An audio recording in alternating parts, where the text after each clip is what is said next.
Bismillah. Assalamualaikum warahmatullahi wabarakatuh. Bismillahirrahmanirrahim. Alhamdulillahi rabbil alamin. Wa bihi nasta'inu ala umurid dunya waddin. Allahumma sholli wa sallim wa barik ala habibina wa syafi'ina Sayyidina wa maulana Muhammadin wa ala alihi wa ashabihi wa man tabi'ahum bi ihsanin ila yaumiddin. Bismillah.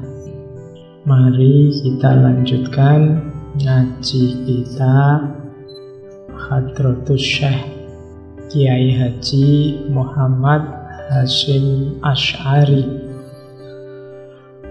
Insya Allah teman-teman semua sudah pernah mendengar nama beliau.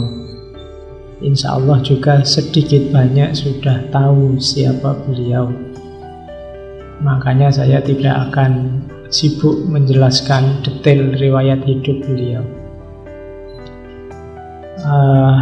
Saya angkat tema pendidikan ini antara lain karena beliau. Saya ingat beliau ini lahirnya 14 Februari bareng Valentine Day. Makanya kemarin teman-teman, Pak, biasanya kalau Februari kan temanya cinta-cintaan, Pak. Iyalah, kita mikir dari perspektif yang berbeda dulu lah. Jadi biar kamu ngertinya tidak hanya bahwa Februari itu Valentine Day, tapi juga di situ ada hari kelahiran tokoh besar yang luar biasa, seorang waliullah, seorang ulama yang jasanya sangat besar untuk negara kita.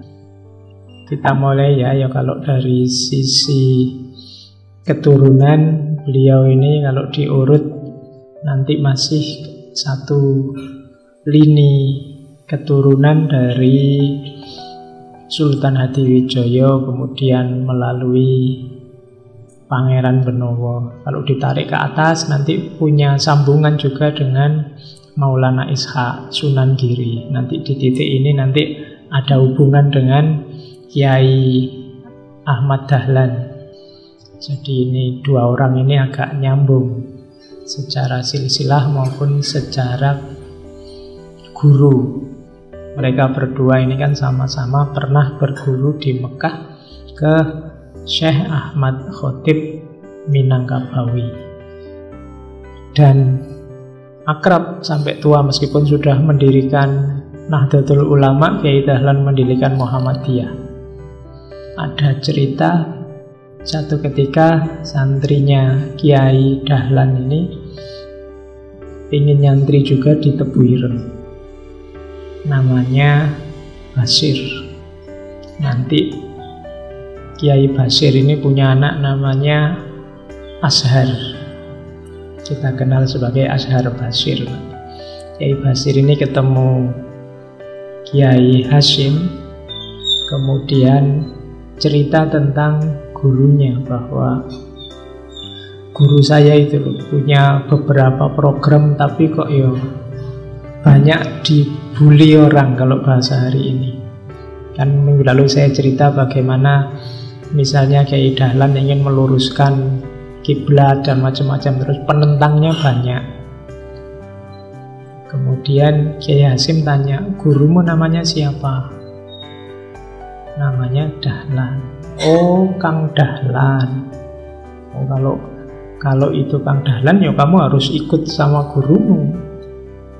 Karena dia ini kalau bahasanya Kiai Hasyim orangnya dalan. Dalan itu ya lurus sudah jalannya, harus kamu ikuti. Jadi meskipun sudah berpisah, punya organisasi yang berbeda, yang kadang-kadang kamu nganggapnya musuhan padahal tidak, beliau masih saling menghormati, saling menghargai.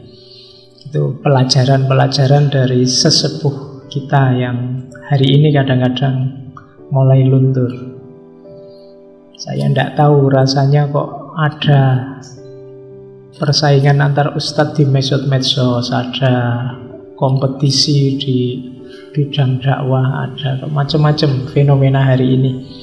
Butuh kearifan kita untuk menyikapi. Nanti di antara yang diprihatinkan oleh beliau Kiai Hasyim Asy'ari pada zaman itu ketidakkompakan umat Islam.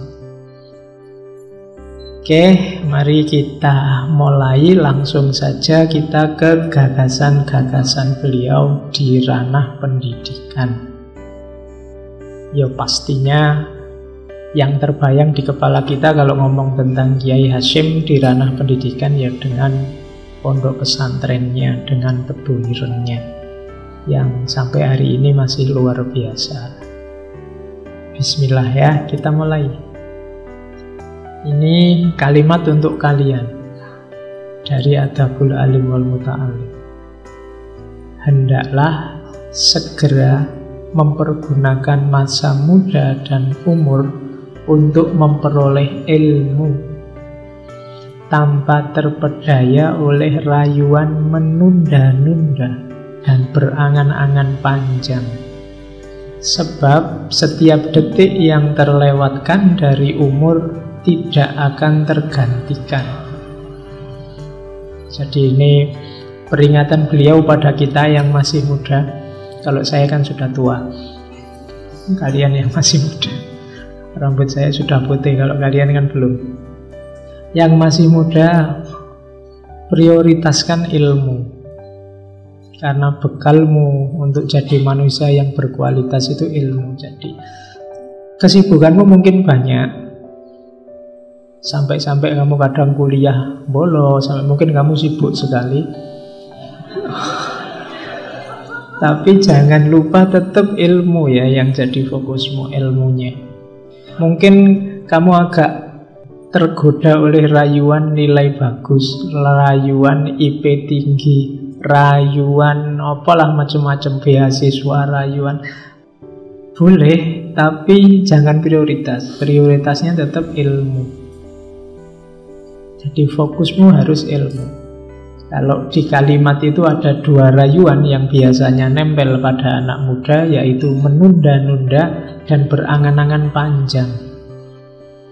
Menunda-nunda itu, kamu tahu sebenarnya ada aktivitas yang bermanfaat yang bisa kamu lakukan, tapi kamu tunda.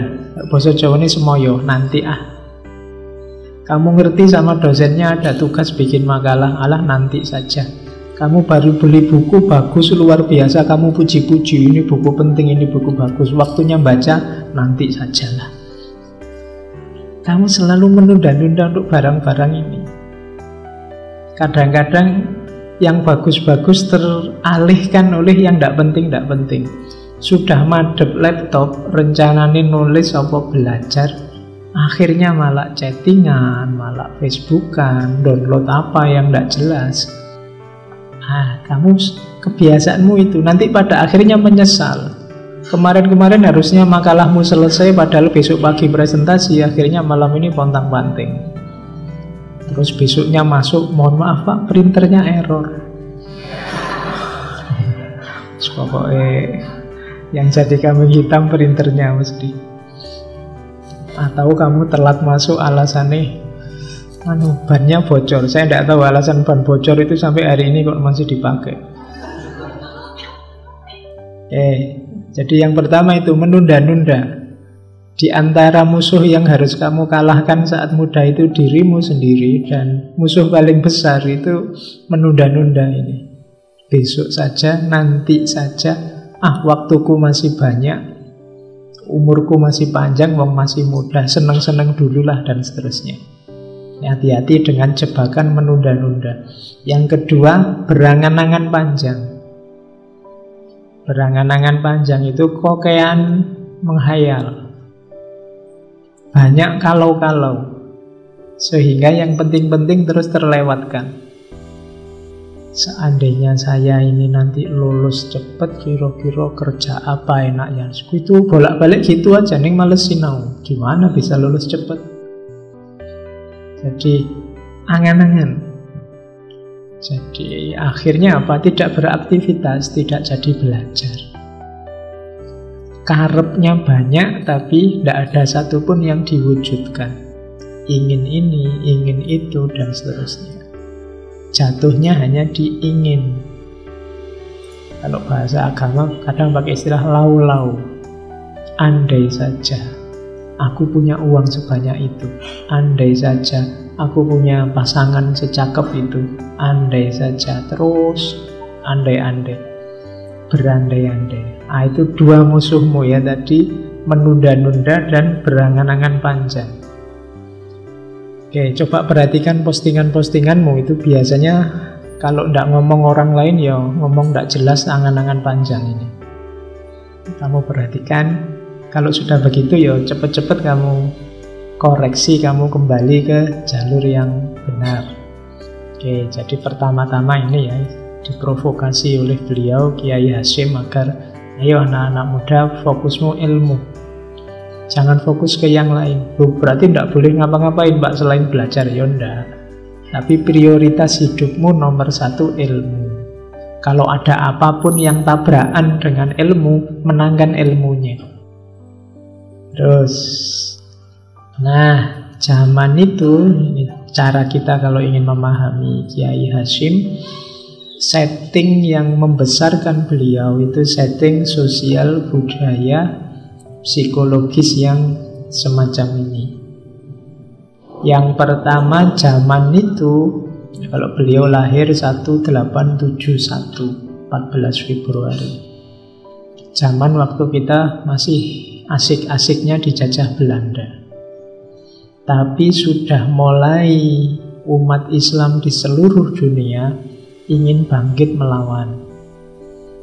Sama seperti ceritanya Kiai Dahlan, mulai kenal gerakan-gerakan Muhammad Abduh, Jamaluddin Afghani, mulai membaca-baca Al-Manar dan lain sejenisnya. Jadi gairah untuk bangkit melawan penjajahan. Ini unik, karena nanti Islamic Revivalism ini melahirkan kesadaran baru termasuk dalam kajian ilmunya. Kalau sebelumnya orang belajar Islam itu kan ngerti ini fikih, ilmu kalam, kemudian tasawuf. Tapi di kelompok modernis Islamic Revivalis ini tema-temanya mulai geser. Tema-temanya pendidikan, tema-temanya anti penjajahan, pokoknya tema-tema kebangkitan sosial. Jadi kalau sebelumnya kan tema kajian Islam itu sebagian besar tentang langit, bahas tentang Allah, akhirat, surga, neraka, pokoknya urusan langit. Urusan buminya jarang diperhatikan. Nah, mulai orang-orang modern nih, karena kita sedang dijajah, mulai sadar bahwa kita butuh wacana-wacana yang membahas kehidupan konkret kita. Kemiskinan, keterjajahan, pendidikan yang kurang, dan macam-macam. Kalau dulu orang yang dibahas, apakah besok kita bisa melihat Allah? Terus gegeran. Ya enggak bisa, ada yang bilang ya bisa. Melihatnya pakai apa? Ya pakai mata. Enggak bisa dong, mata itu melihatnya hanya yang fisik-fisik saja. Berarti kalau kita bisa lihat Allah pakai mata, melihatnya secara fisik. Terus rame gegeran. Apakah besok kita dibangkitkan itu jasadnya apa rohnya? Kayak Imam Ghazali sama Ibnu Rushd. Ya yang dibangkitkan ya dua-duanya.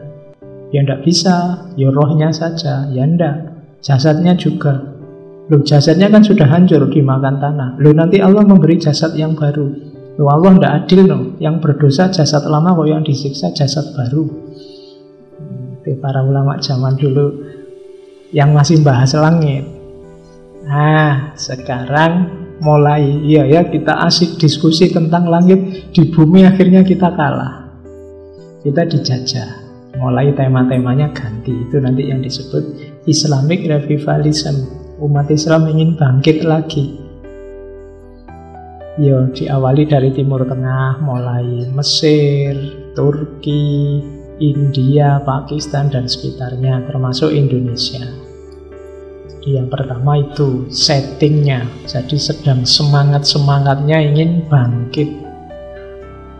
Yang kedua, settingnya adalah berkembangnya semangat untuk melawan penjajah, nasionalisme, dan juga sebagian bahkan punya semangat pan-islamisme. Seperti dulu waktu kita ngaji Jamaluddin Afghani. Gimana caranya semua orang Islam di seluruh dunia kompak. Atau nasionalisme, gimana caranya umat Islam memiliki rasa cinta tanah air dan berpartisipasi untuk membebaskan diri dari penjajahan. Nah, ini sedang hangat-hangatnya, sedang panas-panasnya. Makanya Kiai Hasyim agak berbeda dengan Kiai Dahlan. Kalau Kiai Dahlan ya dari barat, kalau memang bermanfaat diambil saja. Tapi kalau Kiai Hasyim lebih hendaklah kita lebih baik pakai milik kita sendiri, karena ini masih era-era perjuangan, jangan dicampur-campur. Strateginya berbeda, tapi dua-duanya sama-sama memberi kontribusi yang besar. Sama-sama bersemangat untuk menaikkan level pendidikan umatnya, karena kuncinya kekalahan kita itu nomor satu sebenarnya di pendidikan. Peradaban itu disebut peradaban penguasa dunia, nomor satu sebenarnya kuncinya ilmunya. Dulu Yunani jaya, pusatnya peradaban ketika filsafat jaya lahir. Islam juga disebut pusat peradaban ketika Abbasiyah era keemasan jaya dengan Baitul Hikmahnya, dengan keilmuannya. Kemudian Barat dengan Renaissance of Kelarungnya juga terus menguasai peradaban. Ternyata menguasai peradaban itu bukan militer, bukan politik, tapi ilmunya. Dan ini disadari betul oleh beliau-beliau, termasuk Kiai Hasyim. Maka perjuangan vital pertama yang dilakukan adalah mendidik lewat jalur ilmu. Jadi yang kedua itu semangat untuk anti penjajahan dan nasionalisme. Yang ketiga yang membentuk Kiai Hasyim yang jelas kehidupan pesantren dengan segala modenya. Pesantren itu kan mode hidup yang serba belajar, penuh agama, tirakat, puasa, dan lain sebagainya. Itu kan kehidupan khas pesantren. Butuh ketekunan, kesabaran, ketabahan. Nah, itu kehidupan pesantren. Kalau sekedar ilmu, mungkin hari ini kalian bisalah belajar sendiri, baca buku sendiri. Tapi mentalitas pesantren itu berbeda. Makanya banyak gerakan ayo mondok. Itu maksudnya pertama-tama melatih mentalmu. Nah, itu khas pesantren. Kiai Hasyim ini dari pondok ke pondok. Beliau ayahnya kiai, kakeknya kiai, mondok kemana-mana menjelajahi kiai-kiai besar yang ada di Jawa. Jadi beliau terbentuk oleh itu. Oke, sehingga beliau nanti jadi ikonnya pendidikan Islam tradisional dengan khas pesantrennya. Dan yang keempat, ya karena beliau hidup di pesantren, akhirnya secara psikologis, secara individu beliau punya mental tekun, cerdas, dan seterusnya. Kalau pakai bahasa yang sering kita ambil kayak di taklim dulu, dari pesantren kan yang diasah zakaun, kecerdasannya, wa khirsun, kesungguhannya, wa bulwatun, butuh modal. Jadi zakaun, wa khirsun, wa bulwatun, wastibarun, dan butuh sabar. Wa suhbatu ustadin, ada ustadz yang mendampingi. Dan yang keenam, watulu zamanin, dan butuh waktu, tidak bisa instan. Kalau hari ini kalian kan bisa pinter itu instan, ditanya apa aja bisa karena buka Google. Jadi begitu ada yang tanya, kamu tanya aku bisa lah, asal orangnya tidak ada, itu kamu bisa gaya kayak orang mengerti apa saja lewat Google. Sekarang anak-anak sekolah itu semuanya kalau dapat PR dari gurunya andalane Google. Ya ndak salah, cuma yang insan-insan itu mudah hilang. Makanya sejak dulu, meskipun hari ini dikritik ya, pesantren itu suka dengan antara lain metode hafalan. Kalian sering kan sudah hafal berapa nadhum alfiyah, sudah hafal berapa juz, sudah hafal ya. Pendidikan modern kan sering mengkritik ini. Loh, tapi ini penting juga. Kalau semuanya mengandalkan media di luar dirinya, kalau medianya hancur gimana? Kalau Google-nya error tiba-tiba, kamu yang dari pinter jadi bodoh dadak. Nah, ya kan? Loh, kamu mau ngandalke Google. Jadi hafalan penting, harus ada yang menjaga khazanah antara lain lewat hafalan. Imam Ghazali itu dulu terkenal rajin nyatet dari gurunya, dapat ilmu apa aja dicatat. Tapi suatu ketika beliau dapat nasihat dari seorang perampok. Sing nasihati malah perampok. Jadi suatu ketika beliau ini ikut perjalanan pulang ke Tus bareng-bareng kelompok musafir, saudagar. Kebetulan saudagar ini dicegat oleh segerombolan perampok. Nah, Imam Ghazali ini kemana-mana bawa bungkusan catatan-catatannya. Perampok ini pokoknya semua barang dirampas. Akhirnya Imam Ghazali memohon-mohon, sudahlah ambil semua barang terserah, tapi bungkusan itu mbok jangan dibawa. Sampean juga ndak butuh bungkusan itu. Perampoknya tanya, ini bungkusan apa toh? Jangan-jangan isinya emas, kamu kok minta-minta. Begitu dibuka cuma catatan-catatan. Katanya perampok, barang kayak gini aja kok kamu mohon-mohon untuk ini. Iya, kalau bagi sampean itu tidak ada artinya, tapi bagi saya artinya luar biasa. Karena ilmu saya ada di situ semua. Terus katanya perampok, mah, loh kalau ilmumu ada di sini semua, berarti kamu sendiri tidak ada isinya. Tidak ada ilmunya. Gitu kok ngaku orang berilmu. Oh itu sudah. Ya, jadi akhirnya Imam Ghazali tersentuh, mungkin lagi baper, sensi. Jadi aduh, perampok aja bisa nyindir aku sedalam itu. Mulai saat itu beliau ganti strategi untuk menghafalkan. Jadi ya hafalan penting. Hafalan penting. Pak, kan yang penting paham, Pak. Iyalah, setelah hafal dipahami, atau setelah paham dihafalkan, tidak masalah. Orang yang hafal itu berarti dia mandiri, tidak butuh media di luar dirinya untuk belajar. Jadi keunggulannya itu, betapapun yang hafal lebih menang daripada yang membutuhkan media. Lama-lama terus paham, kan gitu. Jadi kualitas ini ada dalam diri Kiai Hasyim. Dengan setting 4 itu tadi, lahirlah tokoh besar Kiai Haji Muhammad Hasyim Asy'ari dengan inovasi-inovasinya di bidang pendidikan. Terus, kalau ini inovasi-inovasi di pesantren beliau. Yang pertama, mirip kayak Kiai Dahlan, menginisiasi model madrasah. Kalau sebelumnya kan ngaji di pondok itu ya ilmu agama saja, tidak ada ilmu umumnya. Tapi nanti ilmu umum diperkenalkan, ya persis kayak madrasah hari ini yang kalian kenal itu. Jadi itu diperkenalkan di pesantren Tebuireng zaman itu.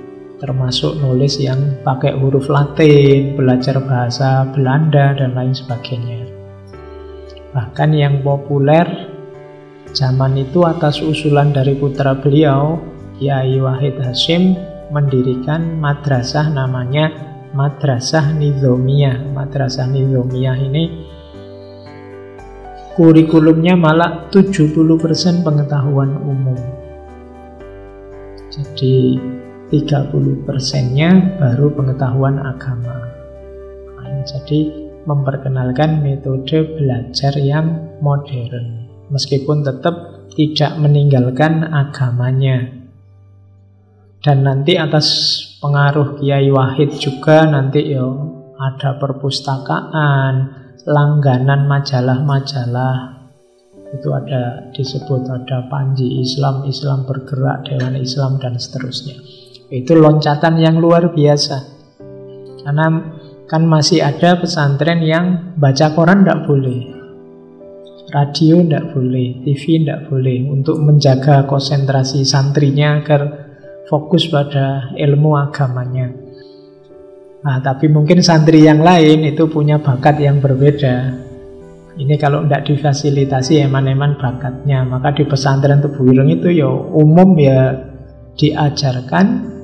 Di madrasah nizamiyah itu referensi-referensi seperti majalah juga disiapkan. Jadi ini kalau hari ini rasanya biasa lah Pak, gitu aja. Sekarang malah kita tidak baca koran lagi. Koran eman-eman sekarang. Kamu kan korannya sudah digital semua. Tidak ada lagi orang baca koran.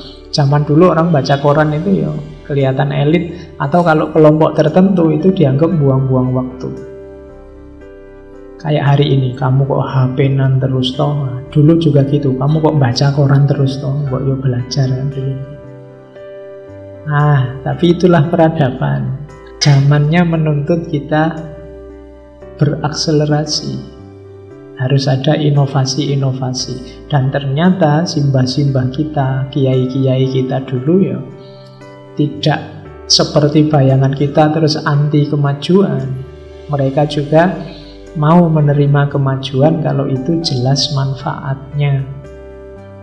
Jadi mereka filternya lebih canggih. Jadi ini dari sisi pendidikan, inovasi-inovasi ini sudah dilakukan. Zaman Kiai Hasyim di Pondok Pesantren Tebu Ireng. Beliau ini hidupnya sejak pagi sampai malam isinya mengajar. Sesuai keahlian beliau ini terkenalnya ilmu hadis. Nanti terkenal ngaji Bukhari di pesantren beliau.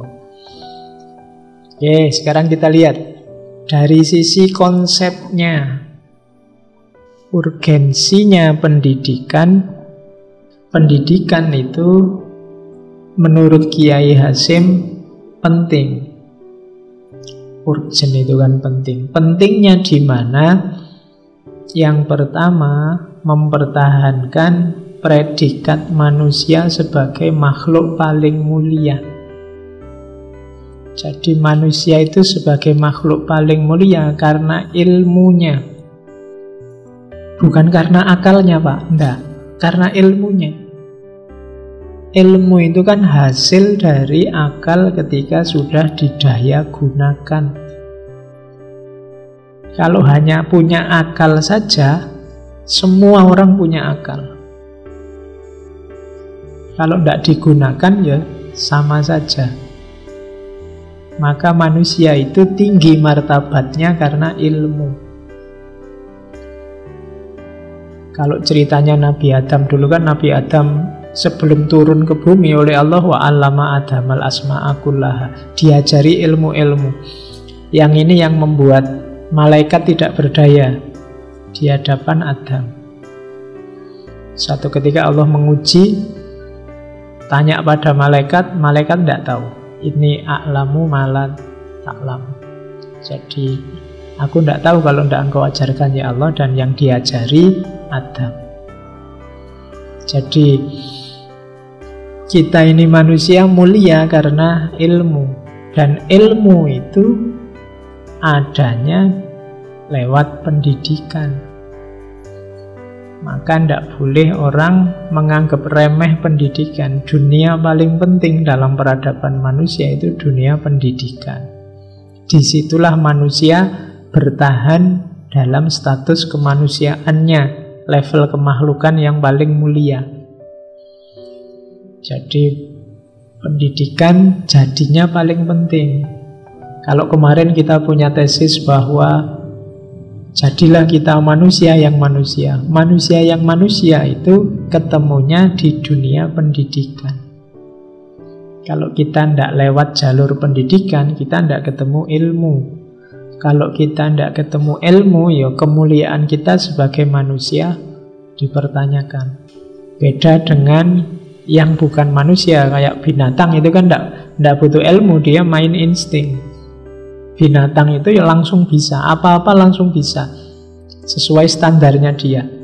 Ayam itu begitu lahir sudah bisa lari-lari dia. Tidak pakai belajar jalan, tidak pakai ngerangkak dulu, tidak pakai. Dia sudah ada paketnya. Beda sama manusia. Manusia itu panjang masa belajarnya. Dia tidak dari lahir sampai bisa utuh lahir batinnya itu butuh waktu panjang. Dan untuk menumbuhkan itu butuh namanya pendidikan. Itu yang membuat manusia tidak seragam. Kalau hewan kan seragam semua. Bebek itu seragam semua, ayam itu seragam semua. Tidak ada ayam kok berontak, tidak mau aku ikut ayam yang lain, tidak ada. Ya kan, sapi juga tidak ada yang berontak. Wah ini biasanya kalau bulan-bulan gini kita disembelih semua, ayo kita berontak, tidak ada. Besok digituin lagi, ya manut lagi. Bayangkan kalau itu manusia, itu sudah perang itu. Masa aku disembelihi terus? Tapi tidak. Yang bisa seperti itu hanya manusia. Bekalnya ilmu, derajatnya tinggi karena ilmunya. Terus yang kedua, lahirnya peradaban itu karena ilmu. Jadi melahirkan masyarakat yang beradab dan beretika. Kok ada dunia ini rusak, tidak karu-karuan, tidak tertib? Itu jawabannya simpel, karena kurang ilmu atau salah ilmu. Keliru yang dipelajari atau tidak mau belajar. Sejak dulu kok isinya kita perang terus Pak, masalahnya sama, tidak selesai-selesai. Mungkin kita tidak belajar. Ilmu kita tidak tambah-tambah. Harusnya kalau ilmunya nambah kita berubah. Tapi kok tidak berubah berarti kita tidak belajar. Kita tidak berbudaya dan tidak beretika. Kenapa? Ilmunya macet. Loh tapi semua orang sekolah loh Pak. Mahasiswa banyak. Bayangkan setahun itu berapa kita menghasilkan sarjana di seluruh Indonesia. Satu kampus kayak di UIN tadi 600 orang di wisuda. Anggap saja standar ya 600. Setahun 4 kali wisuda, 6 kali 4 2400, 2500 satu kampus setahun. Anggap saja mereka menghasilkan satu skripsi. Satu skripsi itu menyumbangkan apa untuk masyarakat? Satu skripsi anggap saja kecil sumbangannya. Tapi kalau kali 2500 itu harusnya Indonesia ini tentrem makmur. Dihitung dari jumlah skripsinya. Ya kan, kamu tidak akan kehabisan teori, tidak akan kebingungan nyari jawaban masalah. Wong yo skripsi di mana-mana isinya rumusan masalah dan kesimpulan. Ya, cuma itu tadi aspek pengamalannya yang tidak jalan. Kalau dihitung, anggap saja, ayo dicari skripsi yang tentang etika atau akhlak, jumlahnya berapa?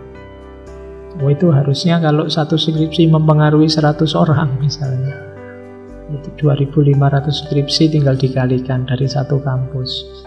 Belum kampus-kampus besar yang lain. Indonesia jaya itu sudah. Hanya dari skripsi saja.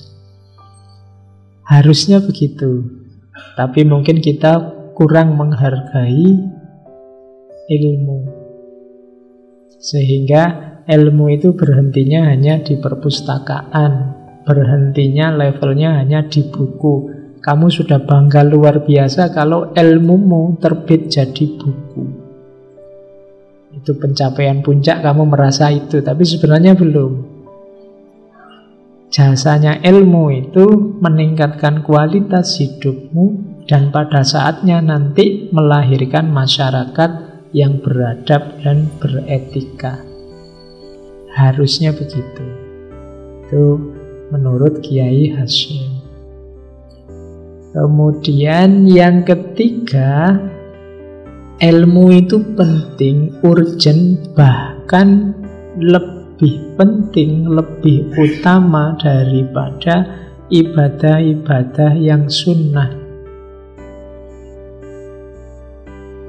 Kalau yang wajib ya wajib dilakukan. Tapi yang sunnah, ya sunnah ini kan yang pilihan. Kenapa ilmu lebih utama daripada ibadah sunnah? Ibadah sunnah itu kan individual, hanya untuk dirimu. Tapi kalau ilmu itu manfaatnya tidak cuma untuk pemiliknya, tapi juga untuk masyarakatnya.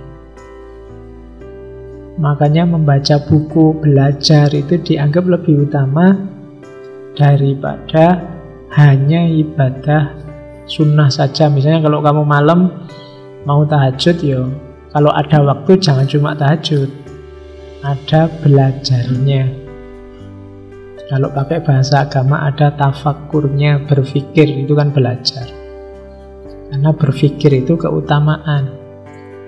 Biar dirimu manfaat tidak hanya untuk dirimu, tapi juga manfaat untuk masyarakatmu.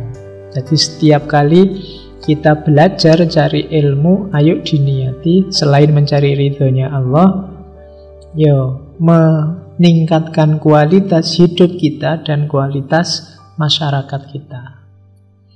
Di situ nanti akan lahir peradaban yang mulia dan beretika, basisnya ilmu. Saya bilang tadi peradaban jaya itu ketika basis keilmuannya jaya, bukan politiknya dan bukan ekonominya. Ekonomi politik itu pendukungnya, harusnya begitu. Jadi pendidikan itu urgent. Terus tujuannya sekarang, ini teori-teori pendidikan dari beliau. Pendidikan Islam itu tujuannya yang pertama adalah khairul bariyah. Khairul bariyah itu menciptakan manusia yang paling baik. Versi dirimu yang terbaik bisa lahir ya tetap lewat jalur pendidikan.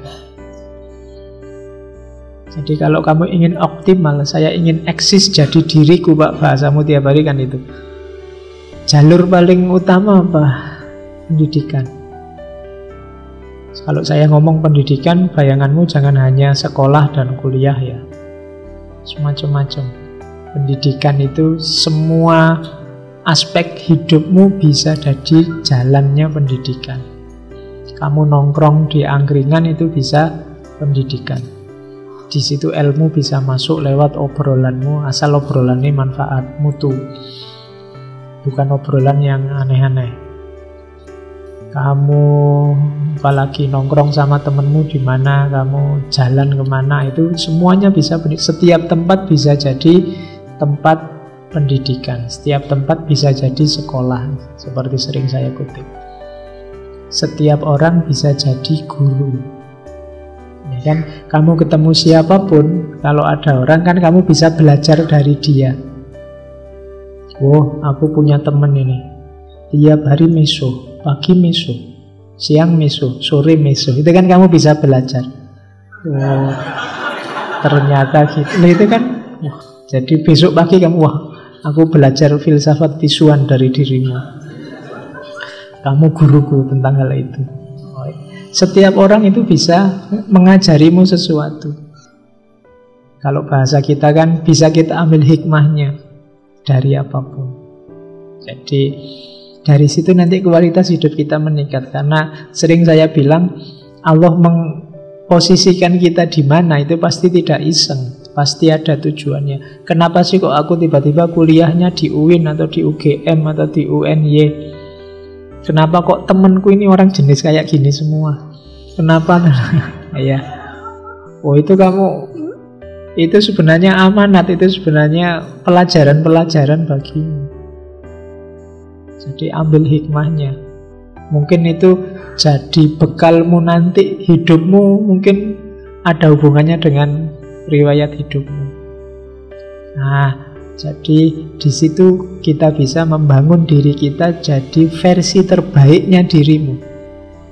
Khairul bariyah. Jadi manusia dalam derajat yang paling utama. Oke, tujuan pertama itu. Kemudian tujuan kedua, pendidikan itu ya manfaatnya. Jadi dengan ilmu hidup terus jadi lancar. Masalah-masalah ketemu solusinya. Kalau ini praktisnya. Yang pertama tadi pengaruhnya pada individu, kalau ini manfaat nyatanya. Jadi pendidikan itu yang pertama ke dalam, yang kedua keluar, manfaat untuk sekelilingmu, dan yang ketiga ke atas, mencari ridhonya Allah. Jadi dia membangun dirimu, dia berkontribusi untuk masyarakatmu, dan yang terakhir, ilmu adalah jembatanmu untuk mendapatkan ridhonya Allah. Di antara jalan hidup yang dicintai Allah adalah jalan para pencari ilmu. Kemarin waktu kita cerita tentang Imam Ghazali dengan ilmu laduninya, cerita Al-Jarnuzi dengan ta'lim muta'alimnya, dan banyak urian-urian tentang keutamaan ilmu. Nanti di Adabul Alim wal Muta'alim dulu kan juga ada keutamaan ilmu, bahwa ilmu adalah jalan yang paling mungkin untuk kita mendapat ridho dari Allah. Allah itu senang luar biasa kalau kita menempuh jalan ini. Malaikat disuruh membentangkan sayapnya melindungi kita. Ikan-ikan di laut mendoakan kita, pakai kalimatnya Imam Ghazali. Jadi jadikan saja setiap detik hidupmu adalah belajar mencari ilmu, maka Allah akan melindungimu di setiap detikmu. Sehingga mencari ilmu itu tidak ada selesainya. Terus niati saja belajar. Nawaitu cari ilmu. Kamu lagi nonton TV, ini juga cari ilmu. Kamu lagi buka HP, ini juga cari ilmu. Bismillah, Robbi zidni ilma, kan gitu. Kalau sudah niat dengan nama Allah, kan nggak mungkin kamu nonton film yang aneh-aneh, nggak mungkin kamu nonton mosok rek mau bismillah kok nonton kayak gini, nggak jadi, kan gitu. Sama temenmu misalnya nawaitu yuk kita saling belajar, kan nggak mungkin terus melakukan yang jelek-jelek, yang aneh-aneh. Jadi niati saja setiap detik hidupmu mencari ilmu lillahi ta'ala. Nah, Allah akan ridho. Kalau Allah ridho, hidupmu lancar. Allah yang ngatur skenario hidupmu di versi terbaiknya. Tidak usah khawatir. Yang itu mungkin kamu tidak nyampe ke sana. Kok ya tiba-tiba saya sesukses ini, sedahsyat ini. Mungkin karena di situ ada bermain keridhaan Allah. Oke, jadi itu tujuan pendidikan. Terus hasilnya apa pendidikan itu? Yaitu tadi, karena kita dengan ilmu potensi kita berkembang, kita jadi khairul bariyah, maka ilmu menghasilkan manusia yang berkembang semua potensinya, jasmaninya, rohaninya, dunia dan akhiratnya. Jadi ternyata kuncinya ada di ilmu. Apa sih yang tidak butuh ilmu? Sekarang boleh kamu sebut apapun masalahmu, jalannya pertama-tama adalah kamu harus tahu ilmunya. Pak, saya itu loh kalau kuliah kok tidak lulus ya Pak. Itu kuncinya ilmunya. Kamu harus belajar lagi cara kuliah yang baik. Saya kok balik-balik putus saja Pak, balik-balik ditolak, nembak kemana-mana ditolak. Nah, kamu harus belajar ilmu caranya biar tidak ditolak. Ya entah caranya apa-apa, kamu mungkin targetnya harus diukur dulu sama kemampuanmu, kemudian dan lain sebagainya. Itu namanya ilmunya. Pak, masalah saya itu satu, Pak. Tiap akhir bulan dompetku mesti terus kosong, Pak. Misalnya, kamu harus belajar berarti cara mengelola keuangan. Lagi-lagi kuncinya di ilmu. Masalah saya sekarang itu, Pak, temen satu kamar sak kos-kosan itu, Pak. Waduh, Pak, saya tidak bisa tidur, tidak bisa nyaman tiap hari, ribut saja. Nah, sekarang kamu belajarlah ilmunya cara menghadapi teman yang menyebalkan. Loh ya kan apa-apa ya, kalau ngerti ilmunya kan enak. Ketika kamu tidak tahu ilmunya, itulah awal kebingunganmu, awal masalahmu, awal lahirnya konflik-konflik dalam hidupmu. Segalanya ada ilmunya. Disitulah nanti potensi hidup kita akan muncul semua. Kalau kamu ngerti teorinya, ngerti ilmunya. Kan teori-teori pendidikan hari ini menyebut orang bodoh itu tidak ada. Anak bodoh itu tidak ada, yang ada orang malas. Malas kenapa? Malas mengembangkan potensinya. Kalau kamu mau, kamu bisa kok. Kamu mampu kok, hanya kamu tidak mau saja. Atau tidak mau tahu. Saya ini orang desa, Pak, bisa apa, Pak? Kamu minder dewe, ya mandek kamu di situ. Saya tidak bisa, Pak, kayak kalau gitu-gitu itu saya tidak bisa, tidak bidang saya, Pak. Loh, kalau kamu pingin minat ya jalani saja, belajar, cari ilmunya, nanti bisa. Jadi ilmu nanti jadi kuncinya kesuksesan hidupmu. Terus yang kedua, kalau ini hasil sesuai analisisnya Kiai Hasim zaman itu, dengan ilmu negara kita, bangsa kita akan bisa hidup mandiri, bermartabat. Karena negara yang menguasai ilmu, menguasai sains, menguasai teknologi, dia mandiri. Kalau tidak menguasai, kan minta tolong orang lain, negara lain. Kalau minta tolong orang lain, negara lain, ya kita tergantung sama mereka. Kita sumber daya luar biasa, melimpah-limpah. Migas kita luar biasa. Tapi tidak ada yang tahu ilmunya, cara ngolahnya gimana. Akhirnya terus diekspor. Masih mentah. Nunggu mateng dulu, mateng baru kita impor balik ke sini. Terus jadinya mahal. Ya salah dewe, tidak ada yang menguasai ilmunya. Jadi dengan ilmu bangsa kita akan mandiri. Tapi kalau tidak, ya kita akan tergantung. Jangan lupa orang yang tergantung itu dia akan dijajah dalam tanda petik oleh tempat dia bergantung. Ya kayak kalian itu loh, misalnya kampusmu jauh, kamu tidak punya motor, tiap hari kamu bareng sama temenmu yang punya motor. Akhirnya kamu tergantung sama temenmu yang bawa motor. Oh, itu temenmu yang bawa motor bisa menjajahmu. Kamu mau, Mbok, ayo berangkat jam 7. Nggak, aku kuliah jam 9. Kalau mau bareng ya jam 9. Oh, kamu kalah, sudah kamu dijajah.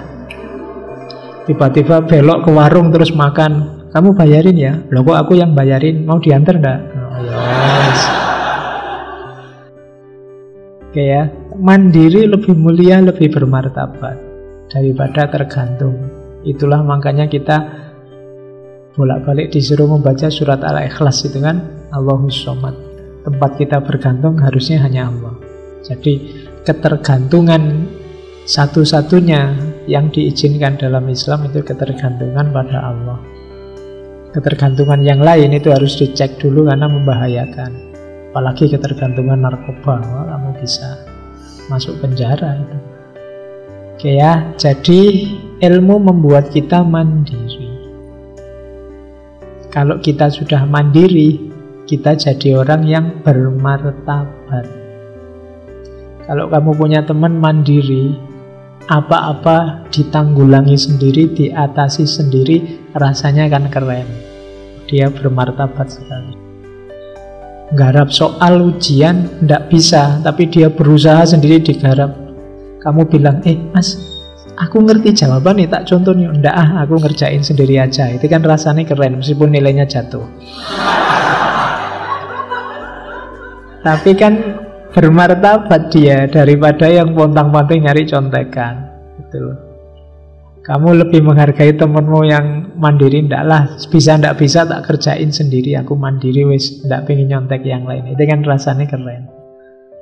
Karena dia kelihatan punya harga dibandingkan yang menggadaikan kejujurannya demi nilai. Terus, dan zaman itu powernya ilmu bisa jadi kendaraan untuk menuju kemerdekaan. Karena ini Kiai Hasyim kan zaman perjuangan. Jadi semakin meningkatnya ilmu, semakin kuat sumber daya untuk membebaskan diri dari penjajahan. Nah, fokusnya beliau di situ. Sampai nanti terkenal sekali kan dengan resolusi jihadnya. Jadi ini hasilnya ilmu ada di sini. Terus, nah sekarang kita harus jeli juga, perhatikan ilmu juga ada karakter-karakternya. Jangan menghabiskan waktu untuk menimba ilmu yang tidak ada manfaatnya. Jadi ada kategori ilmu terpuji, ada kategori ilmu tercela, ada kategori terpuji tapi bisa dapat jadi tercela. Yang terpuji jelas segala pelajaran, segala materi yang berhubungan dengan agama, ibadah, kebenaran, kebaikan, jalan untuk mendekat pada Allah dan mencari ridhonya. Jadi ilmu yang semacam ini pasti terpuji. Ketika kalian belajar sesuatu, coba dicek, dengan aku tahu ini, hidupku jadi semakin berkualitas enggak? Ada kedekatan enggak dengan Allah? Dengan aku belajar ini, aku jadi semakin dekat dengan Allah enggak? Kalau ilmu ini aku jalankan, aku ingat Allah enggak? Nah, itu ilmu yang membuat kita tidak lupa dengan Allah dan membuat kita ingat dengan Allah, itu pasti ilmu yang terpuji. Termasuk juga ilmu tentang agama, ilmu tentang ibadah, ilmu tentang kebenaran, ilmu tentang kebaikan. Ini pasti terpuji. Ya. Ada ilmu yang tercela. Ilmu yang tercela itu kebalikannya. Tidak ada gunanya, tidak ada manfaatnya, baik untuk dunia maupun akhirat. Ya kalau di tulisannya Kiai Hasyim, ya contohnya antara lain ilmu-ilmu jenis ilmu santet dan lain-lain. Ya, tapi sebenarnya semua yang tidak ada gunanya dunia akhirat, ya tidak perlu kita capek-capek belajar. Carilah ilmu yang ada manfaatnya dunia maupun akhirat. Paling tidak akhirat.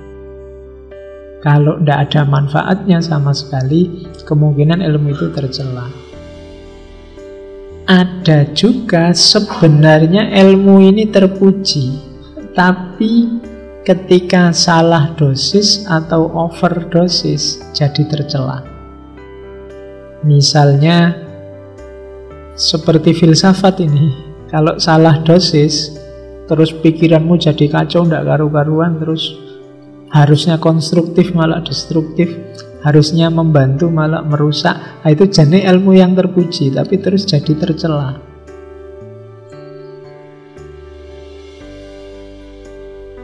Ya tidak cuma filsafat, ilmu apapun kalau kita salah dosis, overdosis, biasanya terus jadi tercela. Bahkan ilmu agama juga begitu. Tasawuf ngurusi batin itu bagus, tapi kalau overdosis apa-apa dilihat batinnya, terus tidak peduli sama lahir, jadinya kebatinan. Terus kamu sudah sholat mas, Batin saya itu Pak selalu sholat. Ya. Oh, kue overdosis itu. Bahaya. Ilmunya terpuji, tapi karena overdosis terus jadi tercela. Ya kayak yang fikih misalnya. Fikih itu bagus utama, tapi ya ndak semuanya kamu hukumi kayak fikih. Nanti apa-apa ditanyakan, laptop ini halal, haram, apa makruh? Apa-apa kamu cari hukumnya. Mikrofon ini kira-kira halal apa haram? Oke, nah itu terus jadi gegeran. Padahal ilmunya terpuji, tapi kalau kita overdosis terus jadi tercela.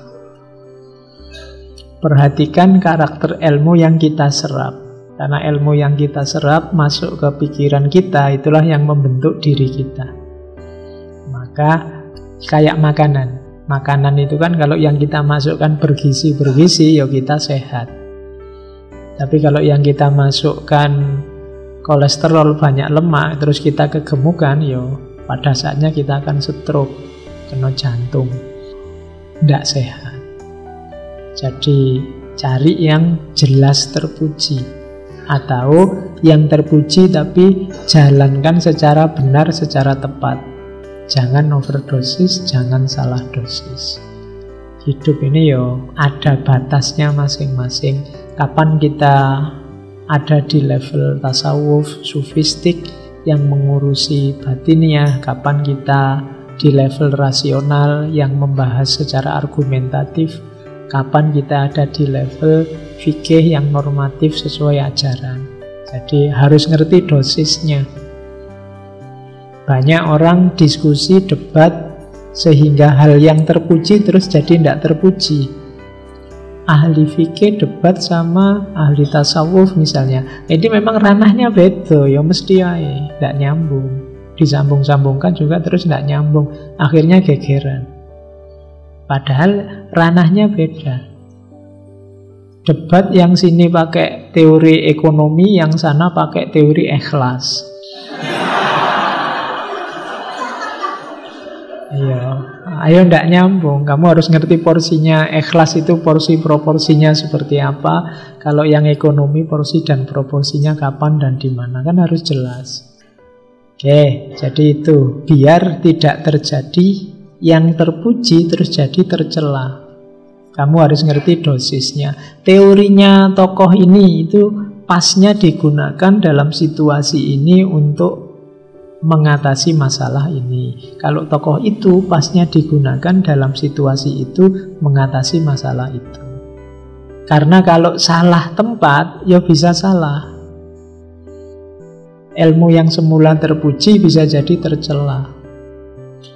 Diperhatikan ya, penggunaan ilmu juga kamu harus tahu ilmunya. Jadi mengamalkan ilmu itu juga butuh ilmu, tidak bisa sembarangan. Oke, terus setelah karakter ada metode. Yang jelas kalau di pesantren metode pendidikan kan yang terkenal ada sorogan, ada bandongan atau wetonan. Yang anak-anak pesantren pasti tahu lah ya, metode-metode kajian di pesantren. Oke, katanya Kiai Hasyim, bagi ustadz-ustadz sampaikan pelajaran dengan cara yang mudah dicerna dan lafadz yang fasih agar mudah difahami. Jadi kalau besok kamu jadi guru, usahakan tidak memberi masalah pada murid-muridmu, tapi memberi kefahaman. Memberi masalah itu begitu kamu kasih pelajaran, di kelas dia bingung, terus pulang tambah bingung, terus tanya bapaknya, bapaknya ikut bingung, ibunya melu bingung. Jadi gara-gara kamu sak jero omah bingung kabeh akhirnya. Oke ya, jadi sampaikan pelajaran dengan mudah, to the point, gampang difahami. Apalagi pada murid-murid yang baik, yang akhlaknya baik, rajin, kemauannya keras, senang menghafal. Ini kan muridnya sudah baik. Jangan sampai murid yang bibit yang baik ini kamu nggarapnya keliru. Dia ini calon orang besar gara-gara salah kita ngajarnya, ndak jadi. Macet, dia ndak jadi tumbuh karena kita yang mangkas. Kita salah ngasih pupuknya, dia ndak jadi tumbuh. Mungkin karena waktu belajar tiap hari kita arahkan ke yang bukan bakatnya, atau kita marahi tiap hari, atau kita bodoh-bodohkan dia sehingga dia ndak ngerti kalau dia pinter, sehingga dia ndak tahu bakatnya apa. Akhirnya bibit unggulnya mati. Jadi tanggung jawabnya guru luar biasa.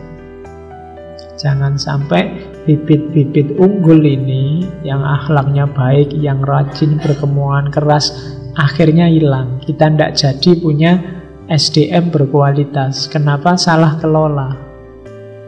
Jadi hati-hati. Nah, jadi metode penting. Belajarlah cara mengajar yang enak, yang mudah dicerna, mudah difahami. Di Tebu Ireng zaman itu Kiai Hasyim untuk santri-santri senior mengembangkan metode musyawarah. Musyawarah itu diskusi. Untuk yang sudah hampir matang ilmunya santri-santri senior, itu diajak musyawarah, bukan debat ya. Kalau debat itu kan cari menang. Kalau musyawarah cari kebenaran. Kalau debat itu targetnya musuhnya kalah. Tapi kalau musyawarah itu mencari kebenaran bersama.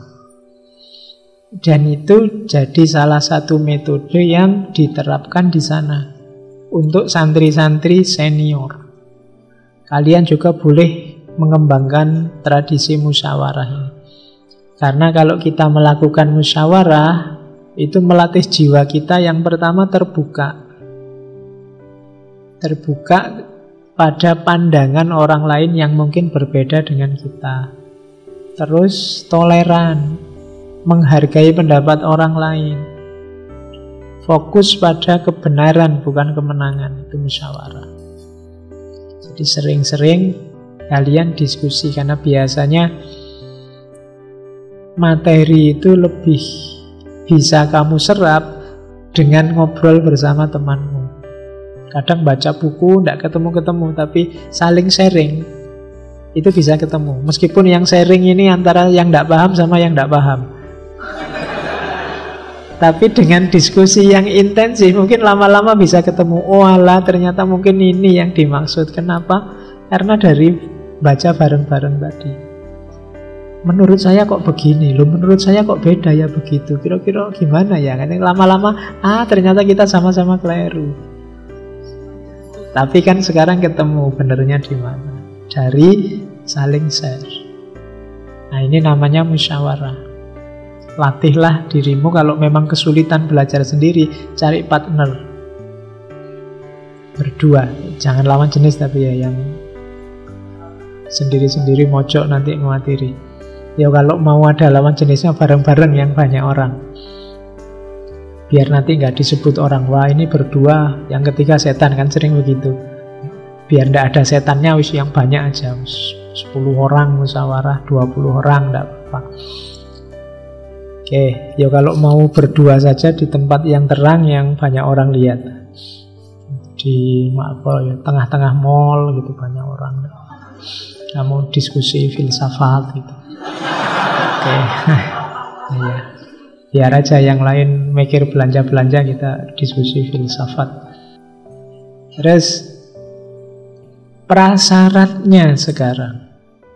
Orang cari ilmu itu perhatikan prasyaratnya. Yang pertama peserta didiknya, muridnya. Perhatikan ya yang prasyarat utama iman dan tauhid itu pasti. Di Adabul Alim wal Muta'alim begitu. Prasyarat selanjutnya peserta didik niatnya harus yang pertama ilmu saja, menuntut ilmu. Jangan ada target di luar itu, apalagi yang duniawi. Apalagi yang melecehkan atau menyepelekan ilmunya. Alah Pak, paham enggak masalah. Yang penting saya dikasih A aja sudah syukur loh Pak. Nah itu ilmunya mbok sepelekan. Jadi niatlah targetmu hanya ilmu. Bukan yang lain-lain. Saya ingin ijazah Pak, saya ingin IP tinggi Pak, saya ingin enggak. Itu pasti kamu dapat kalau fokusmu sejak awal hanya ilmunya. Jadi peserta didik syaratnya ini. Kalau guru, syaratnya adalah niatnya tidak untuk materi, tidak untuk dunia. Jadi niatnya adalah menyampaikan ilmu. Jadi guru tidak boleh berniat aku ngajar ini untuk cari penghasilan. Jadi niatku menyampaikan ilmu, bahwa nanti ada honornya, ada gajinya, itu nomor sekian. Ya, tapi kalau nggak ada ya dipikir ulang. Oke. Ya kalau nggak ada lah kasihan yang sudah menghabiskan waktu ya. Kamu yang diajar harus pengertian. Jadi, tapi tetap dia harus niatnya menyampaikan ilmunya. Sisanya biar Allah yang ngatur. Oke, jadi gurunya jangan mikir uangnya, biar yang mikir panitianya, yang mikir kampusnya. Jadi dia mikir menyampaikan ilmu saja. Muridnya juga begitu. Yang lain sisanya efeknya. Kalau efek itu kan jangan dipikir di depan. Jadi ini prasyarat. Jadi iman, tauhid, ilmu. Cuma itu saja yang terlibat. Sisanya serahkan mekanisme sunatullahnya. Kalau kita baik, santri kita jadi banyak, yang bayar juga banyak, terus bisa bangun pondok dan seterusnya. Nah, itu efeknya saja. Jadi niatnya tetap hanya ilmu. Nah, untuk pendidik, calon guru dan guru, perhatikan syarat-syarat ini. Atau mungkin kalian besok punya lembaga atau sedang mencari guru, perhatikan syarat-syarat ini. Ciri pendidik yang berkualitas. Menurut Kyai Hasyim, paling tidak ada 7 karakter. Yang pertama, kamilat ahliyatu, sempurna keahliannya. Berarti ya profesional. Jadi ahli tafsir, ngajar tafsir, itu profesional sudah. Ahli fikih, ngajar fikih. Ahli filsafat, ngomong filsafat. Itu namanya profesional. Namanya kamilat ahliyatu. Terus yang kedua, tahaqqaqat syafaqatu. Nyata sifat penyayangnya. Jadi cari ustadz, cari guru yang sifatnya penyayang. Jangan nyari guru yang lawannya penyayang, berarti kan pembenci, pemarah, suka melecehkan, menjatuhkan. Jadi cari guru yang penyayang, karena guru ini mentransfer apa yang ada dalam dirinya. Kalau dia tidak punya sifat penyayang, punyanya pembenci misalnya, khawatirnya yang ditransfer juga kebencian. Jadi cari yang tahaqqaqat syafaqatu, yang nyata penyayangnya. Yang ketiga, dzaharat muru'atuh, yang tampak muru'ah itu punya harga diri. Biasanya orang ini, kita menyebutnya orang dzaharat muru'atuh, itu orangnya berwibawa. Tidak sembrono, tidak sembarangan, hati-hati. Menjaga diri. dari dosa kecil apalagi dosa besar, muru'ah. Kemudian urifa iffatuh, terkenal menjaga diri. Kalau tadi kan tampak, kalau ini terkenal iffah. Iffah juga bermakna menjaga diri dari yang merendahkan martabatnya. Kemudian yang kelima, ishtaharot siyanatu. Siyanah itu hasil karya. Ishtaharo populer. Terkenal orang ini kreatif, punya karya. Nah, itu berkualitas sudah. Terus yang ke-6 dan ke-7, ahsana ta'lim dan ajwa tafkhim. Pandai mengajar dan berwawasan luas. Oh, ini 7 karakter pendidik yang berkualitas, yang bercita-cita jadi guru, jadi dosen. Latihan untuk mewujudkan ini mulai sekarang. Kalian yang sedang mencari guru juga cari guru yang punya 7 karakter ini untuk mengoptimalkan dirimu sebagai manusia. Itu ciri-cirinya: profesional, penyayang, berwibawa, menjaga diri, kreatif, pinter ngajar, wawasannya luas. Nah, kalau ada orang kayak gini, jadikan guru. Dia orang yang berkualitas. Terus ini saya ringkas dari Adabul Alim wal Muta'alim. Detailnya silahkan dilihat di ngaji Adabul Alim wal Muta'alim, tentang adabnya pendidik. Yang pertama, kalau kalian nanti jadi pendidik, bereskan dulu dirimu yang pertama. Makanya yang pertama itu jalan akhlak, jalan kesufian. Bereskan stabilitas batinmu, hatimu.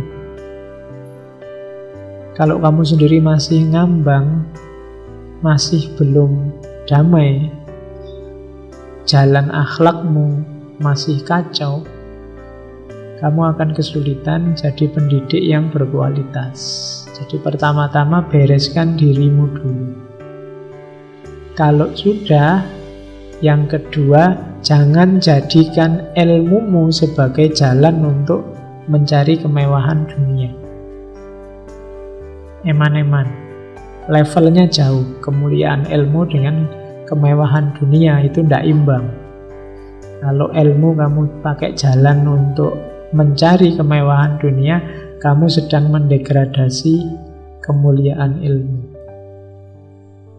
Terus ingat juga, kalau kalian jadi pendidik, maka kalian tidak hanya punya tanggung jawab untuk mengajar, tapi juga punya tanggung jawab untuk memberi contoh dan menjalankan.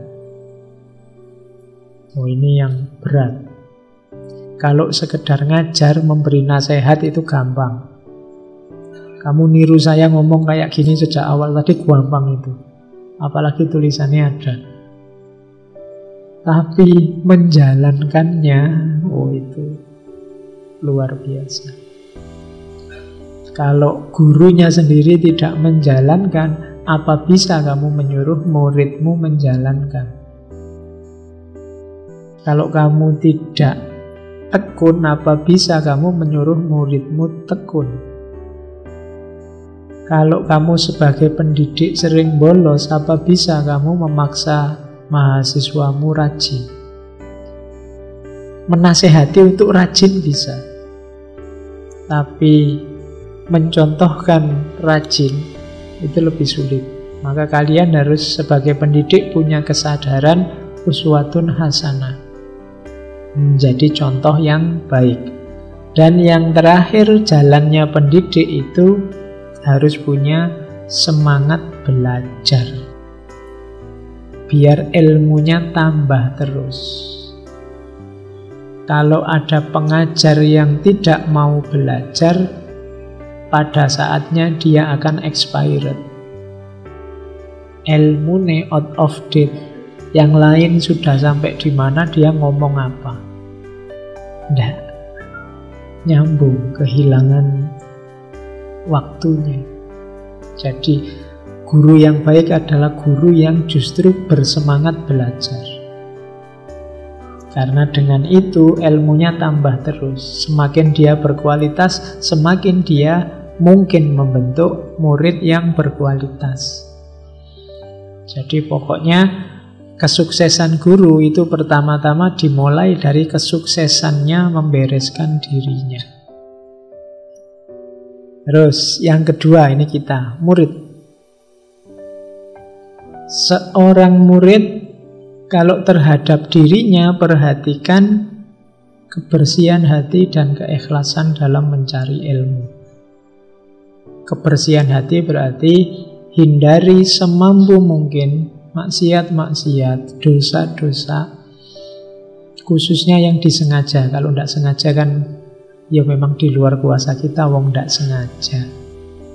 Asal jangan tidak sengaja tapi terus besok diulang. Kalau diulang sudah sengaja, itu berarti. Kamu jalan-jalan di mall, terus lihat orang bajunya mini, terus kamu tiba-tiba kelihatan, itu tidak sengaja, tidak apa-apa. Tapi kok besok saya mau jalan-jalan di mall lagi, biar tidak sengaja lihat lagi.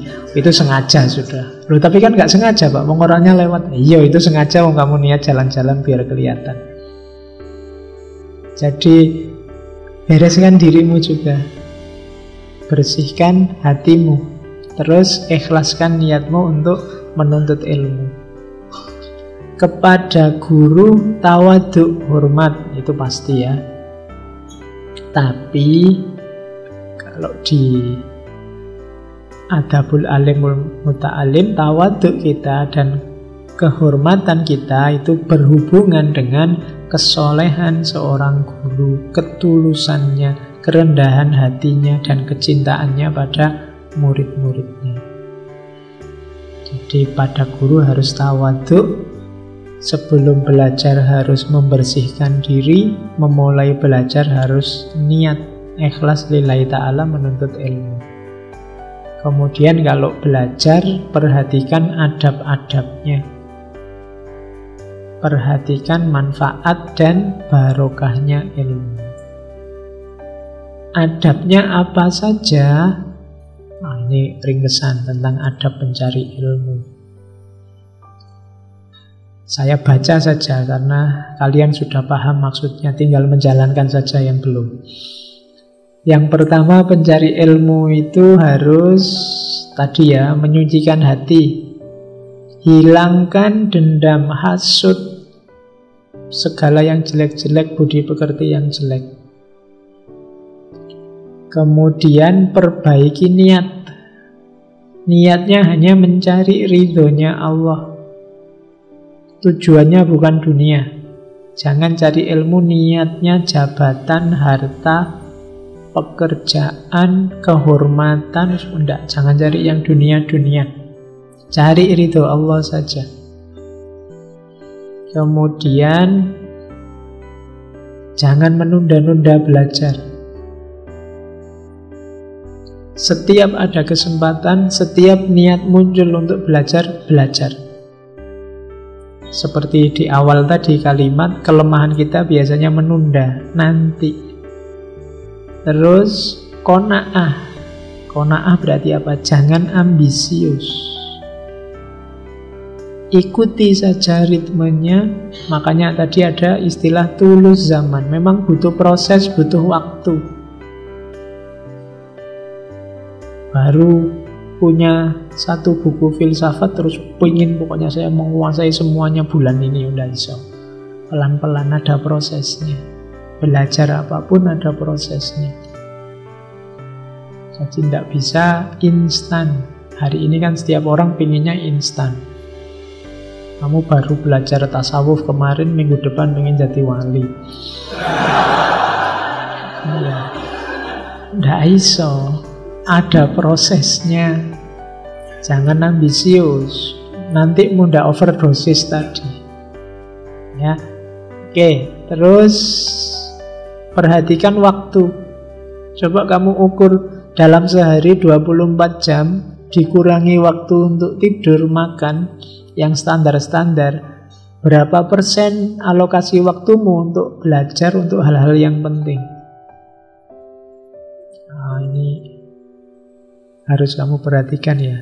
Zaman saya dulu sekolah itu sama gurunya disuruh bikin timeline.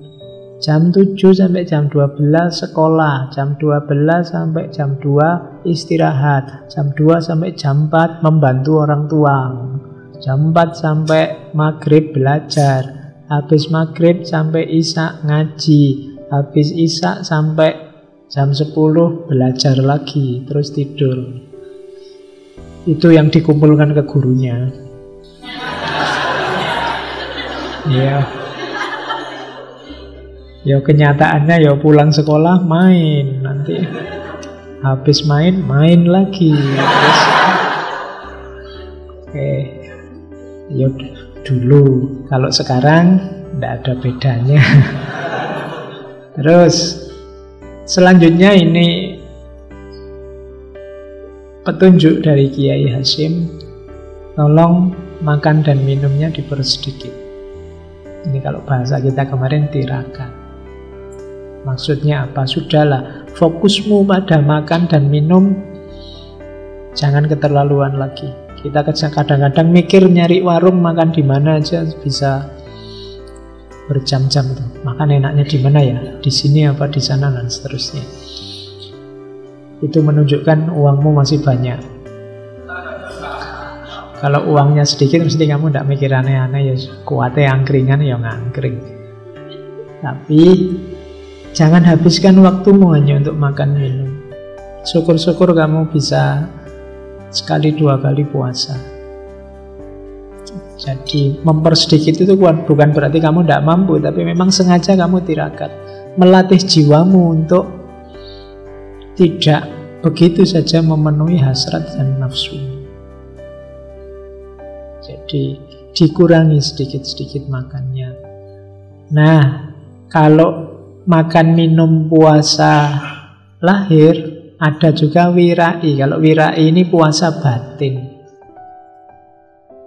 menjaga diri dari jangan-jangan ini tidak boleh, jangan-jangan ini merusak, jangan-jangan ini dosa, jangan-jangan ini maksiat. Kamu batasi benar dirimu, itu namanya wirai.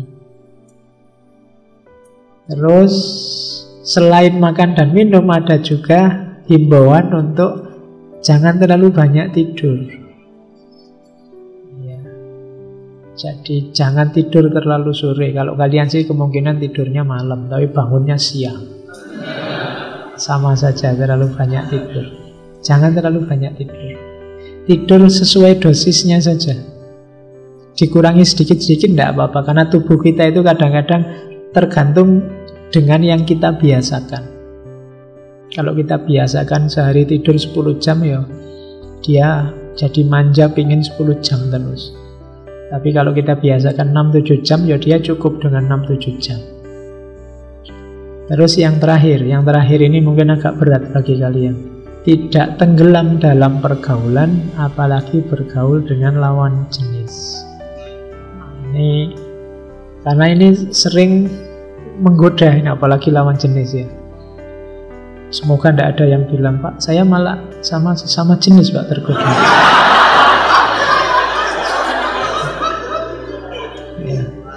Ya, tambah nguatiri lagi itu. Ya, intinya jangan sampai pergaulanmu dengan teman-temanmu, dengan sahabat-sahabatmu jadi penghalang bagimu untuk mencari ilmu.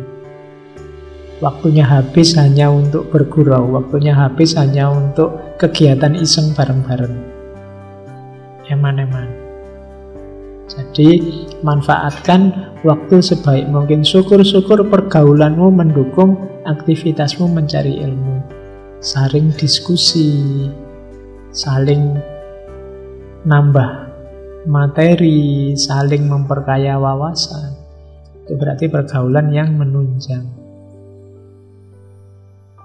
Oke, terus.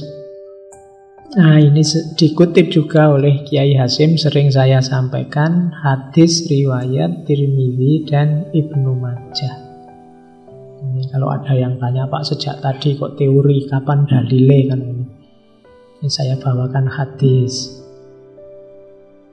Jadi qala Rasulullah man talabal ilma liyujadila bihil ulama wa yumariya bihis sufaha wa yasrifa bihi wujuhan nas ilaihi adkhalahun nar. Barang siapa mencari ilmu untuk mendebat para ulama, jadi niatnya cari ilmu itu untuk membantah orang pinter siapa yang kamu tidak setuju, wa yumariya bihis sufaha, untuk membodohi orang-orang bodoh, minteri orang-orang bodoh.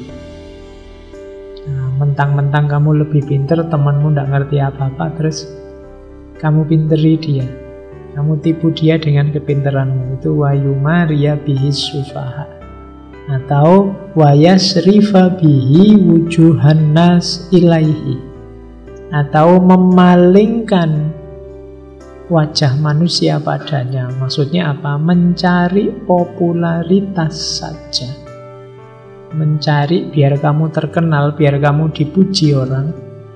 Jadi kalau niatnya cari ilmu tadi untuk berdebat, untuk membodohi, minteri orang lain, dan untuk nyari terkenal, nyari popularitas biar viral, kalimat terakhirnya adkhalahun nar. Ilmumu akan jadi jalanmu masuk neraka. Allah akan membawamu ke neraka karena kamu sudah menyalahgunakan ilmu. Karena ilmu gunanya tidak untuk itu. Jadi para pencari ilmu harus hati-hati. Terus, nah ini ada quotes. Kalau ini tentang kesungguhan beliau, Kiai Hasyim. Jadi ada cerita suatu ketika Kiai Hasyim ini didatangi oleh Belanda. Kiai Hasyim ini pernah juga masuk penjara zaman Jepang. Tapi suatu ketika ini, kalau ini masih zaman Belanda, beliau karena Belanda melihat pengaruhnya beliau yang luar biasa, Belanda ingin memberi bintang jasa, memberi emas, memberi perak sebagai tanda kehormatan, tapi Kiai Hasyim menolaknya. Nah, terus malam harinya Kiai Hasyim cerita pada murid-muridnya, kemudian memberitahu alasannya. Alasannya apa? Kenapa emas, perak, bintang jasa tadi ditolak? Beliau cerita, kejadian tadi waktu Belanda datang itu mirip ketika Nabi Muhammad didatangi kaum jahiliyah, ditawari 3 hal. Kedudukan yang tinggi, harta yang berlimpah, dan gadis paling cantik. Tapi Rasulullah menolak dengan kalimat, demi Allah, jika mereka kuasa meletakkan matahari di tangan kananku dan bulan di tangan kiriku dengan tujuan agar aku berhenti berjuang, aku tidak akan mau menerimanya meski nyawa taruhannya. Jadi belajar mencari ilmu juga sejenis jihad, sejenis berjuang. Jangan tertipu oleh tawaran-tawaran duniawi, apakah itu harta, jabatan, gelar, pangkat, pacar. Itu kan gadis cantik, ya pacar. Misalnya gadis paling cakep di kelasmu bilang, tipe idealku adalah cowok cerdas yang IP-nya 3,5 ke atas. Terus kamu belajar biar IP-mu tinggi. Itu niatnya dunia berarti. Jadi jangan tertipu oleh itu. Sudahlah, fokusmu ilmu saja. Analoginya seperti ketika beliau diberi hadiah oleh Belanda ketika Rasulullah ditawari oleh kafir Quraisy. Meskipun bulan diletakkan di tangan matahari di tangan kanan, bulan di tangan kiri, aku tetap tidak akan berhenti berjuang. Kalian juga harusnya begitu. Halangan apapun jangan jadi alasan untuk berhenti mencari ilmu. Berhenti kuliah mungkin saja, tapi berhenti mencari ilmu jangan. Berhenti sekolah bisa jadi, tapi jangan berhenti belajar. Karena ini kewajiban kita sebagai seorang muslim. Terus sekarang kita lihat quotes-quotes ya. Ini bagi orang yang berilmu, tolong jangan fokus pada perbedaan pendapat. Jangan jadikan perbedaan pendapat sebagai sebab perpecahan dan permusuhan. Karena yang demikian itu merupakan kejahatan besar yang bisa meruntuhkan bangunan masyarakat dan menutup pintu kebaikan di penjuru mana saja. Hati-hati, sekarang zaman medsos, zaman apapun kelihatan, sehingga sangat terasa hari ini siapa yang pendapatnya berbeda dengan kita. Kalau kita hari ini tidak mampu mengelola perbedaan, maka yang terjadi adalah perbedaan itu akan jadi sumber perpecahan dan permusuhan.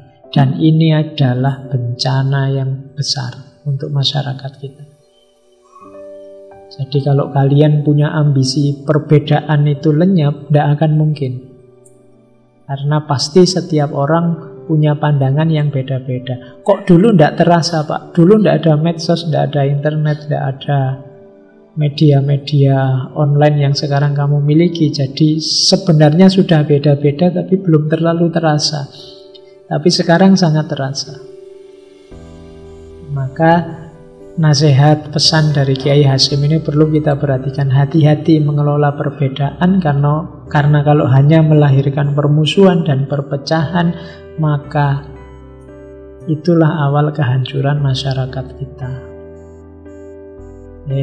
Terus, nah antara lain apa yang menghasilkan permusuhan itu? Seperti orang berdakwah dengan cara memusuhi. Kalian bisa mencari contoh banyak sekali hari ini berdakwah dengan model konfrontasi, menyerang yang lain yang berbeda. Katanya Kiai Hasyim, itu ibarat orang membangun kota tetapi merobohkan istananya. Maksudnya apa? Membangun kota merobohkan istananya itu kita kehilangan pokoknya. Kota itu kan berdiri karena adanya pemerintahan, adanya istana.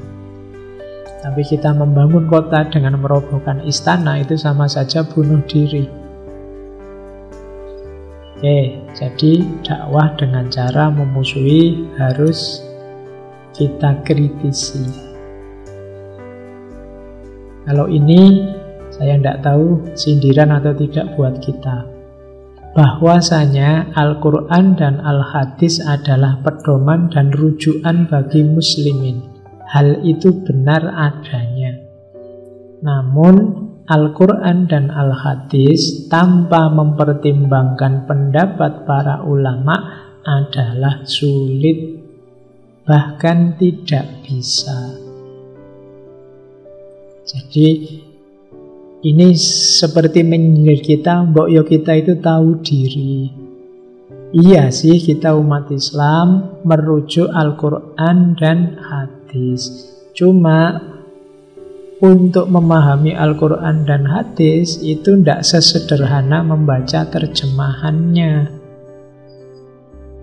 Ada macam-macam ilmu yang dibutuhkan. Kita butuh pertolongan para ulama. Jangan GR, kita bisa membaca sendiri. Lo artinya kan itu, lo yo artine terjemahannya bahasa Indonesianya. Tapi maksudnya apa? Kita butuh bantuan para ulama. kita tidak lebih kompeten dibandingkan mereka. Jadi sebenarnya ini ya tidak cuma untuk Al-Quran dan hadis. Di ilmu apapun kan kita butuh rujukan. Kalian kalau nulis makalah kan merasa bahwa lo ilmuku masih cetek Pak. Jadi kalau saya nulis makalah apa, ya ada footnote-nya, ada rujukannya, kan ngono. Kan kamu tidak ngeyel, saya mikir sendiri ini Pak. Levelmu mana mikir sendiri, kan gitu. Ya mesti nyari rujukannya. Makanya katanya Kiai Hasyim sulit kalau tidak minta pertolongan para ulama. Kan kadang-kadang ada yang bilang, itu kan pendapat ulama, Quran hadisnya dong, kan gitu. Loh ya, emangnya para ulama ndak ngerti Quran hadis? Insya Allah mereka ngerti, dan lebih ngerti daripada kita sendiri kalau membaca Al-Quran dan hadis. Makanya jangan meminggirkan perannya para ulama, kita butuh mereka. Terus, kalau ini tentang nasionalisme, kapan-kapan kita membahas tema tentang Kiai Hasyim dan nasionalisme. Agama dan nasionalisme adalah dua kutub yang tidak berseberangan. Nasionalisme adalah bagian dari agama, dan keduanya saling menguatkan. Kamu sudah tahu, tidak perlu saya jelaskan. Meskipun sekarang ada isu yang rame itu. Oke, ya jawabannya Kiai Hasyim loh ini, bukan saya. Terus, yang penting jangan di sini. Sesungguhnya perpecahan, pertikaian, saling menghina dan fanatik mazhab adalah musibah yang nyata dan kerugian yang besar. Beda pendapat monggo, tidak cocok sama pendapat orang lain silahkan, tidak apa-apa. Tapi jangan pecah, jangan bertikai, jangan saling menghina, jangan merasa benar sendiri, itu fanatik mazhab. Kalau itu terjadi, musibah yang nyata dan kerugian yang besar. Ini diwanti-wanti oleh Kiai Hasyim. Innal haqqo yad'ufu bil ikhtilaf wal iftiraq wa innal batila qad yaqwa bil ittihad wal ittifaq. Kalau kita gegeran terus, tidak kompak-kompak, berselisih terus, hati-hati, ada rumus. Sesungguhnya kebenaran bisa lemah karena perselisihan dan perpecahan, sementara kebatilan bisa menjadi kuat karena bersatu dan kompak. Jadi kuncinya ternyata pada persatuan dan kekompakan. Indonesia itu besar jaya kalau bersatu dan kompak. Islam itu besar jaya kalau mau bersatu dan kompak. Kalau tidak, bisa-bisa dia digantikan perannya oleh kebatilan yang lebih bersatu dan lebih kompak. Maka kuncinya di situ sekarang. Jadi kita sendiri yang mencermati, jangan sampai peran-peran vital kita dalam hidup digantikan oleh agen-agen kebatilan. Dan kita tidak mampu melawan karena ternyata kita tidak kompak. Apa masih ada? Oh, ini ada beberapa petikan dari tulisan beliau Al-Mawa'il. Wa qala Rasulullah la tahasadu wa la tabaghadu wa la tadabaru wa kunu ibadallahi ikhwana. Jangan saling hasud, jangan saling marah, saling bertengkar, saling membenci, jangan saling membelakangi, dan jadilah hamba Allah yang saling berteman. Itu disyarah oleh Kiai Hasyim, wahum yatahasadun wa yatabaghadun wa yatanaqasun wa yakununa a'da. Sementara mereka, berarti termasuk kita, Rasulullah sudah pesan semacam itu, tapi hari ini kita saling hasud, saling benci, saling debat, dan saling bermusuhan. Jadi ini peringatan juga. Ayuhal ulama al-muta'assibun li ba'dil madzahib au ba'dil aqwal. Wahai para ulama yang suka fanatik pada sebagian madhab atau sebagian qaul pendapat, da'u ta'assubakum fi amril furu' alladhi al-ulama fihi ala qaulain. Tinggalkanlah fanatismemu dalam hal-hal yang furu'iyah, yang para ulama terpecah dalam dua pendapat. Maksudnya apa? Kalau ada hal-hal yang furu'iyah, ikhtilafiyah, perbedaan-perbedaan tentang hal yang furu', sudahlah, jangan fanatik. Silahkan saja siapa mau mengambil pendapat yang mana. Maksudnya Kiai Hasyim itu. Qail kullu mujtahidun musibun. Ada yang bilang wong itu ijtihad. Kalau furu'iyah itu kan berarti ijtihadnya para ulama. Ada yang bilang setiap mujtahid itu benar. Ada juga yang bilang al-musibu wahid walakinnal mukhti' yu'jar. Yang benar itu satu, tetapi yang salah juga dapat pahala. Kalau ada para ulama berbeda pendapat, kita cocok dengan salah satu pendapat, monggo. Teman kita yang lain cocok dengan pendapat yang berbeda, tidak masalah. Tidak usah berdebat, tidak usah mengedepankan fanatisme. Dua-duanya insya Allah dapat pahala. Nanti Allah yang menilai. Yang benar dapat 2, seandainya salah dapat 1. Terus gini kadang-kadang kita masih gegeran. Oh berarti saya dapat 2 dong. Kan aku yang benar. Pokoknya jangan gegeran, itu saja. Jangan terlalu fanatik. Wong itu furu'iyah, tidak masalah. Oke teman-teman, saya kira itu ya Kiai Hasyim. Ada beberapa kitab yang masih bisa kita akses hari ini yang ditinggalkan oleh Kiai Hasyim Asy'ari. Mudah didapat, beberapa gampang di-download. Silahkan diperdalam. Banyak manfaat yang kita ambil dari karya-karya beliau. Kurang lebihnya mohon maaf. Wallahul muwafiq, wallahu a'lam bissawab. Wassalamualaikum warahmatullahi wabarakatuh.